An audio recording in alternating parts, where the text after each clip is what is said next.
પૂર્વ deputy CM Nitinbhai પટેલના નિવેદનની સામે આપની પ્રતિક્રિયા સામે આવી છે। આપના પ્રદેશ સંગઠન મહામંત્રી મનોજભાઈ સોરઠિયાનું નિવેદન સામે આવ્યું છે।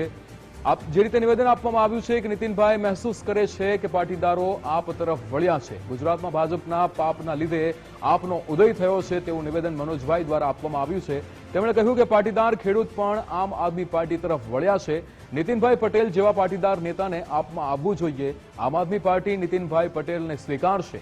આમ આદમી પાર્ટીમાં ગોપાલ ઇટાલિયા જેવો પાટીદાર નેતા છે। નીતિનભાઈ પટેલ ખુદ ભાજપ પાર્ટીથી નારાજ છે। નીતિનભાઈ જાણે છે કે ભાજપ પહેલા જેવી નથી રહી।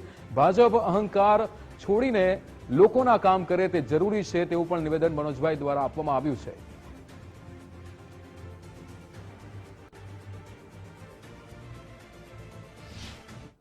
કોંગ્રેસના જમાનામાં હું કોઈ રાજકીય પક્ષ નથી કરતો।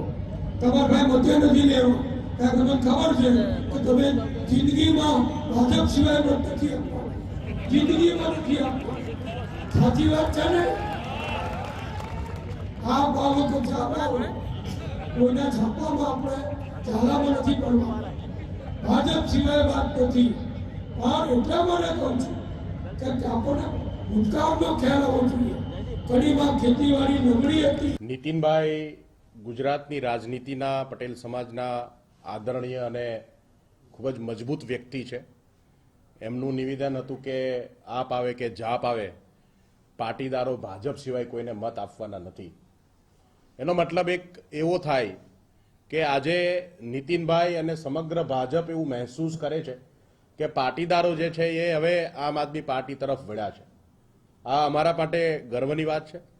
સાથે સાથે આજે મારે આપ સૌના માધ્યમથી ભાજપને અને નીતિનભાઈને આદર સાથે કહેવું છે કે આજે ગુજરાતમાં ભાજપના પાપને લીધે આમ આદમી પાર્ટીનો ઉદય થઈ રહ્યો છે। નીતિનભાઈ જાણે છે કે આજે એ ભાજપ નથી રહી કે જે ભાજપની અંદર નીતિનભાઈ પટેલ જેવા વહીવટી કુશળ નેતાઓ અને મંત્રી હતા।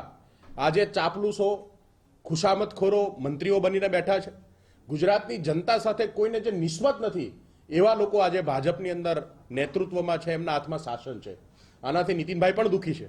હું આપ સૌના માધ્યમથી નીતિનભાઈને પણ કહેવા માંગુ છું કે તમારા જેવા કુશળ વ્યક્તિએ આજે ગુજરાતના ભલા માટે આમ આદમી પાર્ટી જેવી પાર્ટીમાં આવવી જોઈએ। અમે એમને આવકારીએ છીએ।